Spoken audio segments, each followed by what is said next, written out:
So we've got another copper project in Arizona, slightly different to the Antler project. And look, what we want to do is become a copper producer, but in a green way. And I think our project got very unique aspects to be able to make that happen. So our disclaimers. So Oracle Ridge, we've got a JORC resource of 12 million tonnes at 1.5%. We're about to release a JORC update of that. It's going to be one of the first of many. We're accelerating our drilling program. We've had fantastic drill success outside the existing resource. We've had about 90% of our holes as expansion holes hitting mineralisation. We've got very good credentials to be a green producer, and I'll explain why shortly. We've got about 18 kilometres of accessible development. Our resource goes in off the side of a hill, so we go into our current mine, so that enables a fast access for restarting of the mining operation. We've got a very supportive community, and we've had great drill results. We're well funded, and a great board founded by Charlie Bass, who many of you know has had a lot of good success in his career.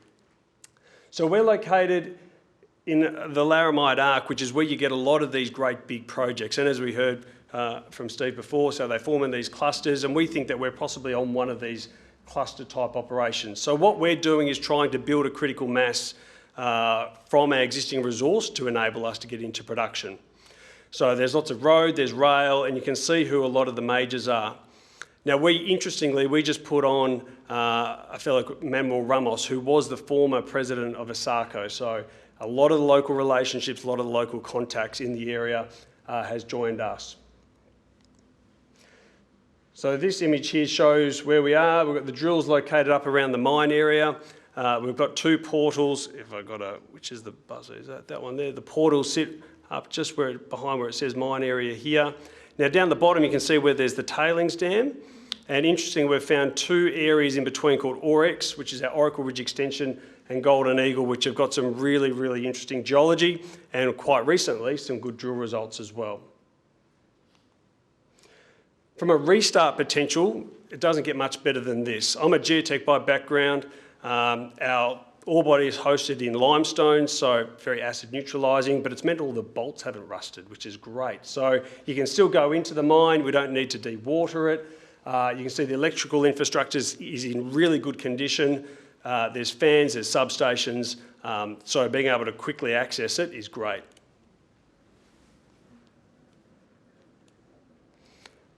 From a governance perspective, we're very proud that we're very active in the community. This is our principal geologist, Brian Paul. There were some fires in the local area. We're helping the local fire department out. We're down tools for close to a month, actually, to help out the local fire department, because this is what we saw was very, very important, and I'm proud that we could help out. So we've got a significant resource, but when we picked up the project, which was last mined in the mid-90s, we saw there was a lot of potential to expand it. So that's what we've been focusing on. Now, all the drilling which I'm about to show you has not been included in the resource, so there's over 50 holes. And what we could see here was that it was very, very sparse. These areas here weren't drilled. Now, a lot of the reason for that was because of the access. I'll show you it's quite steep terrain, so it was difficult to get into, hence why it was probably never drilled out. Now, this is what we're seeing some of the best results at this project so far. So we put out initially an exploration target to suggest there's probably 3 to 4 times more resource than what we had at that time. So 30 to 40 million tonnes at around that 1.5% copper, and there's good gold and silver grades in there as well. Now this is where we've been drilling inside this line that you can see here, and this is where we've been getting great results. This area through here is where we've been getting is existing development. So what you can see here is it was one of the drill rigs. You know, it is pretty steep. We had to spend about $500,000 to get these road access into here, but this is what we've been coming up with. So up the top here, this part here went 11% copper, 270 gram per tonne gold, silver, 5 gram per tonne gold over about 1.5 metres. Here's Brian again, holding massive chalcopyrite. We do get really good bornite as well. So again, this piece, sorry about the formatting there. So yeah, this is some pretty exciting results. Now then we came across a new area which we've called the Talon, which is a large magnetic anomaly. Our mineralisation is associated with magnetite, so we've received some really good correlations between the magnetite where we've got these drill results. And as you can see, maybe you can't see with this screen projector, but this zone up there to 30 metres, and then down the bottom here going around about 90 metres at around about 1.5%. So we've got this wave zone which is going through here with some really nice thicknesses and some great grades down to what was the old Leatherwood mine, which was outcropping. Now if I flick over to the Leatherwood mine, what's really great is that you can see where it comes out on the side of the hill. So this is where some of these comes out, and this is where we've got the drill rig perched up on the top of the ridge line there. From a metallurgical perspective, because this mine was in operation, it's kind of ticked that box. So it used to produce a concentrate of around about 28 to 30% copper, and that's because it's got the bornite in there. So good recoveries there that you can see. It was very conventional, producing a bulk concentrate of a copper, silver, gold con.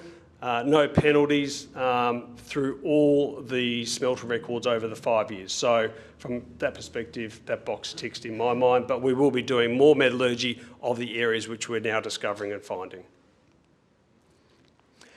So as we've heard, these things do occur in clusters, and we looked around our mine.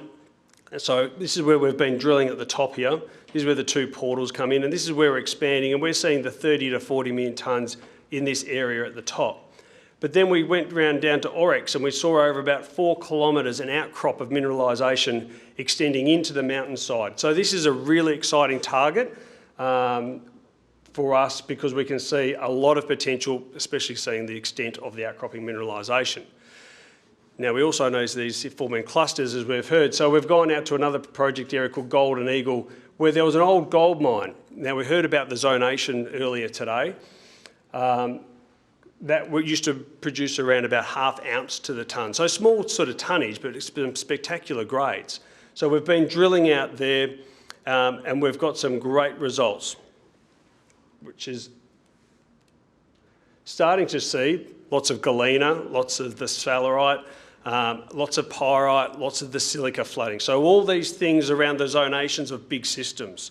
So we've got the results of 4 holes, and we're waiting on the results of another 9 from this area, and we'll look to do some more drilling after this. So these are all good ingredients of great big systems. So we've really got a dual-pronged approach here, is we're expanding the existing resource, but when you see such amazing intercepts like this, we start going, hang on, this is talking about big systems here. So we're quite excited by what we see. So our strategy at the moment is to build a critical mass for the Talon and the Wave. We're upgrading the resource confidence as well, so we're doing a moderate amount of infill drilling. We're going to be commencing our mining studies early next year with designs around the tailings. We're exploring for new styles of mineralisation that I said, and also some strategic land acquisitions. Now, I'm going to touch on one thing because somehow it got deleted from my slide deck, which Did I skip it? That's why. Is it still in there? Yeah, it's back at the front. Oh, okay. All right. So we've got 2 portals there we go, that go in off the side of the hill. Thanks, Bree. As you can see up the top here, because this is a really exciting part why we're going to be a green emission mine. So we've got 2 portals going. Now we can access these. We can go into these mine here. Now, what are the big costs in a mine and what are the big emissions is your haulage system and then your ventilation system. Because our portal's going off the side, this is more amenable to battery electric equipment, and if we can use battery electric equipment, there's a lot less ventilation required, less ventilation, less emissions. So this is quite a unique aspect for our mine, and then downhill conveyors to a concentrator. There was a concentrator on the site. It used to produce about 250, 300,000 tonne a year. That's gone, so we'll have to build a new concentrator. But if we can be loading downhill, again, a lot less energy. So, compared to a lot of other operations where you're at depth, you're running diesel equipment, big ventilation systems, a lot of mines are becoming constrained by temperature and emissions these days. We're quite the opposite. Thanks, Bree. I thought it was in there somewhere. So here's some outcropping ore at Oryx. Does seem to flick through a few slides. Probably can't see it very well, but that's all nice and green, so that gives you good confidence that the system's come from somewhere. That was the Golden Eagle. So our development timeline, expand the existing resource. We're going to have a series of JORC updates over the coming year. We're not rushing into production.